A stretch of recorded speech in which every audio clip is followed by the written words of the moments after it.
দেখব। আসসালামু আলাইকুম। আজকে রাইট ফর্ম অফ ভার্বের থার্ড লেকচার। সো এর আগে আমরা 1 থেকে 8 পর্যন্ত লেকচার শিখেছি। আজকে 9 থেকে বাকি লেকচারগুলো দেখব। সো প্রথম আজকের থার্ড নাম্বার লেকচারের প্রথম rule number 9, now, at present, at this moment, at this time, day by day, gradually look. অর্থাৎ এগুলো সব অ্যাডভার্ব। এই অ্যাডভার্বগুলো যদি কোনো বাক্যে থাকে সেটা হবে প্রেজেন্ট কন্টিনিউয়াস টেন্স। সো আমরা উদাহরণ দেখি। শি রিড দ্য বুক নাও, অর্থাৎ এখানে নাও থাকার কারণে এটি প্রেজেন্ট কন্টিনিউয়াস টেন্স। সো অ্যান্সারটি হবে she is reading the book now. Next, I go to market at present, অর্থাৎ অ্যাট প্রেজেন্ট থাকার কারণে প্রেজেন্ট কন্টিনিউয়াস টেন্স। সো অ্যান্সারটি হবে I am going to market at present.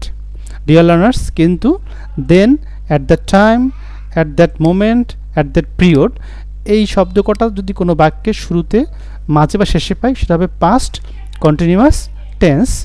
So let's enjoy some example. They go to market then, অর্থাৎ then থাকার কারণে এটি past continuous tense. So they হচ্ছে plural, they were going to market then. Second example, he eat an apple at that time, at that time থাকার কারণে past continuous tense. So অ্যান্সারটি হবে she was eating an apple at that time. Third লেকচারের 10 নম্বর rule, already, ইভার, just, just now, lately, recently, yet, এই কয়টি যদি কোনো বাক্যে পাই আমরা, সেটি নিঃসন্দেহে প্রেজেন্ট পারফেক্ট টেন্স হবে।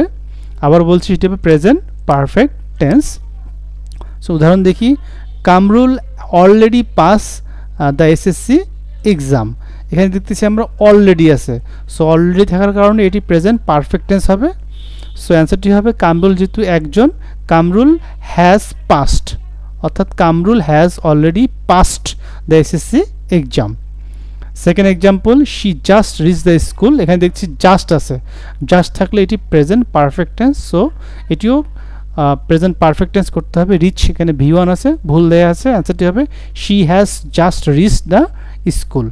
ওকে, third example, I get A job recently, অর্থাৎ রিসেন্টলি থাকার কারণে এটি present perfect tense. So I have got the A job recently. Okay, rule 11 number. Rule 11 নম্বর দেখতেছি আমরা যে সাবজেক্ট হ্যাভ বিন অথবা সাবজেক্ট হ্যাজ বিন, V1 এর সাথে আইনযুক্ত প্লাস অবজেক্ট, অর্থাৎ যদি কোনো বাক্যের শেষে সিন্স অথবা ফর থাকে, তারপরে সময় প্রকাশক ওয়ার্ড থাকে, যেসব ওয়ার্ড দ্বারা সময় প্রকাশ করে এরকম শব্দ যদি আসে, অর্থাৎ এটি বাক্যের শেষে সিন্স অথবা ফরের পরে যদি সময় প্রকাশক ওয়ার্ড থাকে, সেটি প্রেজেন্ট পারফেক্ট কন্টিনিউয়াস টেন্স হয়। সেন্টেন্সের শেষে ফর অথবা সিন্স প্লাস সময় প্রকাশক ওয়ার্ড থাকলে সাধারণত প্রেজেন্ট পারফেক্ট কন্টিনিউয়াস টেন্স করতে হয়। চলুন আমরা উদাহরণ দেখি। We live here for 10 years, দেখতেছি এখানে ফর আছে, ফরের পরে 10 ইয়ার্স, এটি একটি সময় প্রকাশক শব্দ। সো এটি প্রেজেন্ট পারফেক্ট কন্টিনিউয়াস টেন্স করতে হবে। So we have been living here for 10 years, অর্থাৎ আমরা 10 বছর যাবত এখানে বাস করতেছি। Jamal and his sisters read in this school since 2010, অর্থাৎ সিন্সের পরে এখানে 2010 আছে। সো এখানে হবে জামাল এবং হিজ সিস্টার, যেহেতু দুইজন, তো হ্যাভ হবে। তাহলে Jamal and his sisters have been reading in this school since 2010। আজকের রুলের 12 নম্বর রুল, অর্থাৎ লেকচার 3-এর 12 নম্বর রুল দেখতেছি আমরা। Yesterday, ago, long ago, long since, back, later, once, in the past. Last plus সময় প্রকাশক ওয়ার্ড বলতে last year, last month, last hour, এসব থাকলে সেটি হবে past indefinite tense.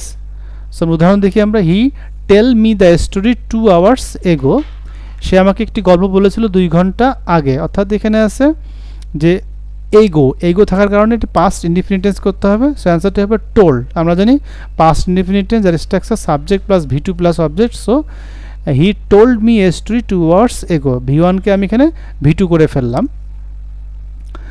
Again, we visit the garden last year, অর্থাৎ লাস্টের পরেই সময়বাচক শব্দ আছে, last year, last month, last hour. So we visited the garden last year.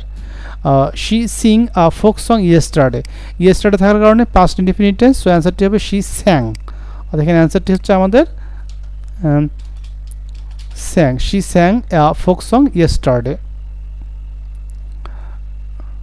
Rule 13 আমরা দেখতেছি থার্ড লেকচারের টুমোরো নেক্সট প্লাস ওয়াট বলতে next month, next year, next hour, একইভাবে coming day, coming month, coming year, একইভাবে following day, following month, following year এবং soon এবং future থাকলে future indefinite tense করতে হবে।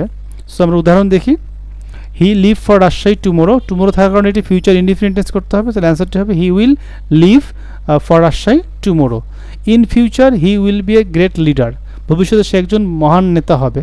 তাহলে ফিউচার ইনডিফিনিট টেন্স বি তো এখানে V1 আছেই, উইল যুক্ত হবে, তাহলে he will be a great leader. Okay, আজকের এই লেকচারের শেষ রুল, বাইয়ের পরে যদি সময় থাকে যেমন by this time, by noon, by evening, by Sunday, by 4 PM থাকলে ফিউচার পারফেক্ট টেন্স করতে হয়।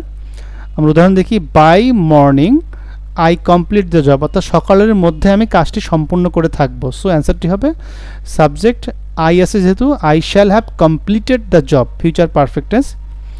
Second example, Sumi reach there by 5 PM, এই যে বাই 5 PM বাইয়ের পরে সময় থাকার কারণে future perfect tense. So Sumi will have reached there by 5 PM।